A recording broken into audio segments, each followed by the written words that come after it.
Egyptian scribes wrote hieroglyphs for 3,500 years, from the dawn of history until they fell silent, decades before the fall of Rome. They took one final gasp in this temple, home of the last known inscription. And yet today I get to animate not a story of loss, but of success, a tale of what ancient Egyptians sounded like, and more importantly, how we know.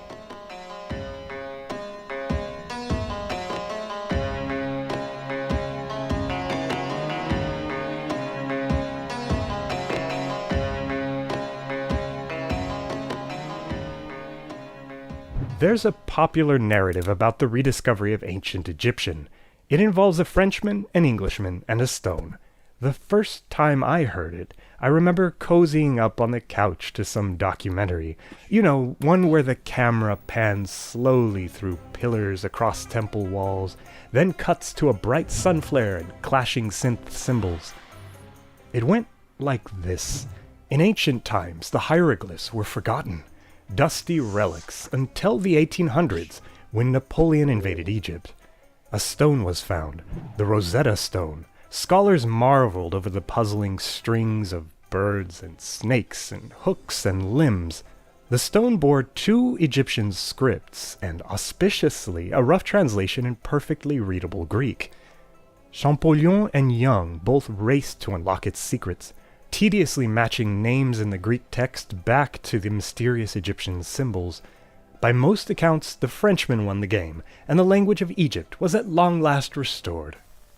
Oh, past self, I know you were cozy and awestruck. Sorry to disenchant you. That story is... You think I'm about to say wrong? No, not that. More missing something, hiding in plain sight in history, and even those famed decipherers' own words. Something we can uncover by asking a different question. Not who deciphered it, but what did it sound like, and how do we know? 1810. Years before his celebrated decipherment of Egyptian hieroglyphs, here is Champollion hurrying through the streets of Paris. He's begun to make regular visits to learn from Abuna Yohanna, Father John from Egypt, whose liturgical and cultural language is Coptic. The Abuna receives meager payments for his work here, yet in a move familiar to Egyptians after him, who have experienced their share of the long history of human migration, Abuna has been sending much of what he earns back to support the families of his 2 deceased brothers. Champollion, as we see in his writings, is absolutely convinced that Coptic is the Egyptian language, the very same one that stretches back continuously for thousands of years, and that until he can dream in Coptic, he will never understand ancient Egypt. Coptic, to outside eyes, looks like Greek with a bit of a Nile flourish. Indeed, it's written in an adapted form of the old Greek uppercase alphabet, with both consonants and vowels, and that's about to become very significant. But in addition to the starter kit of 25 Greek letters, Copts use 7 letters derived not from Greek, but from late forms of Egyptian signs, the first hint at decipherment. Champollion eagerly absorbs all of the grammar and sounds as Abuna teaches, and within years of work, it'll be by plugging in Coptic sounds and working from Coptic grammar that the decipherer will finally be able to peer back into the hieroglyphs. Major hitches impeded truly revealing their sounds. First, the consonants. Sure, many have parallels in Coptic, but what did they really sound like back then? The consonants were merely pesky nuisances compared to the dust cloud that looms over Egyptologists to this day. Hieroglyphs are a desert of consonants. Where were the missing vowels? Egyptologists scratched their heads and scribbled in some placeholders as a convenient way to pronounce words, not because they thought Egyptians really sounded like this, they just found it easier to read Hatshepsut than Hatshepsut. Arbitrary proxies aside, which sounds really echoed in these ancient gaps between the consonants? Well, since Coptic is Egyptian, and Egyptian documents are plentiful and span such a long time, Egyptologists could compare Egyptian to itself. This is internal reconstruction, and it resulted in an explosion of hieroglyphic knowledge. It reopened a full human language, one that built words using a template where roots are these abstract things made up of consonants. Egyptians would then fill in that template with vowels to make a word. Well, since they didn't write those vowels, how do we refill their vowels when we're stumped by a beautiful example like nfrit? Well, compare Coptic dialects and guess it might have sounded like nafrat or nofrat. What about an animal's horn? It's db. Well, that's a tep. And name, run? Why, it's a rin. And kmet, meaning Egypt? Well, fill it in. Kemet. How about primit, meaning the person? Paromat. Though you three stay put, because as we'll learn, your stories have a twist. Evidence also comes from the languages Egyptian interacted with, both in words they borrowed and words they lent. In the New Kingdom, during the reign of Ramses II, a decades-long conflict dragged on between Egypt and the Hittites.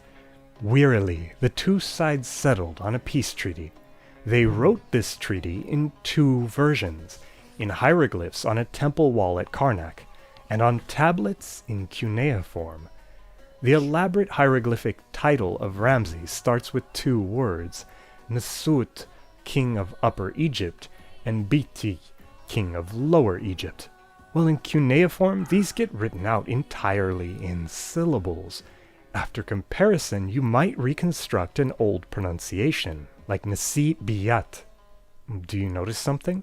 Ramses' Egyptian seems to be dropping consonants, and presumably some vowels. It's evidence that the language changed over time. Indeed, it evolved in stages, from old to middle to late to Demotic and Coptic. So Egyptian changed from what? Answers came from linguistic clues far beyond Egypt. Over 2,000 kilometers southeast of Cairo, in this pocket of Ethiopia, there's a cluster of languages grouped together under the label Omotic.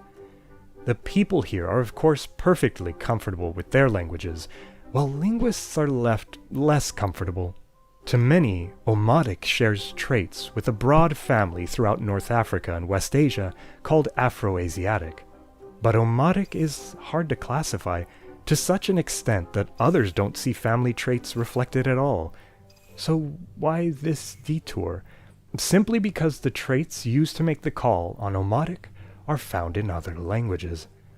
These traits echo in the streets of Cairo today, where you won't hear the latest form of Coptic, but Masri, or Egyptian Arabic.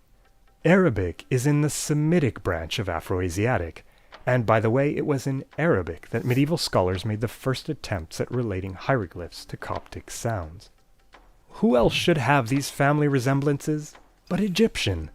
Afro-Asiatic linguists placed Egypt in its own branch.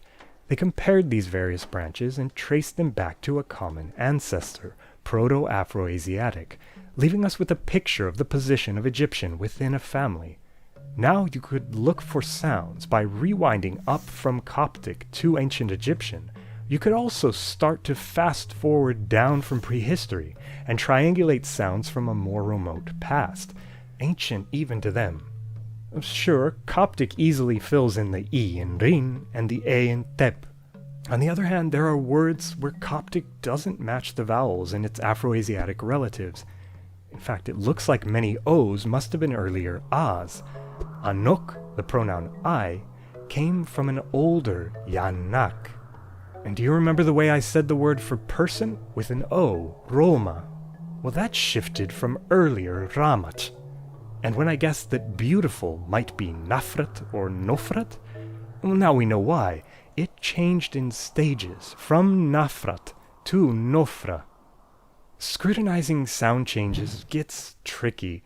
Take the word Wunnawit. The hypothesis is that it sounded something like Wunnawat. And now you know the word for those unequal Egyptian hours from my clocks video. Incompletely, because its first vowel remains unclear to us today. The uncertainties don't stop there. Why is there no early hieroglyph for the consonant L? And which signs were pronounced L in which periods? And is D a voiced, emphatic, or unaspirated T? And what in the duat is the value of this sign? Alas, this is not a phonology class. We're starting to miss the delta for the reads. The key point is this. What I didn't realize, all cozy in front of that documentary, is that it took all this, understanding Egyptians' ancestors, its relatives, and its descendants, to figure out that Aten's name was Yatin, that Ankh, meaning live, was pronounced Anach, and then later Olnach, and that Egypt's name, Kema, was earlier Kumat, and its language, Ratnikumat. Thank you for taking this Egyptological journey with me to rediscover the sound of the longest written language on Earth. Thanks to patrons for following my updates, supporting me, and appreciating the artwork along the way. To everyone watching, stick around and subscribe for language.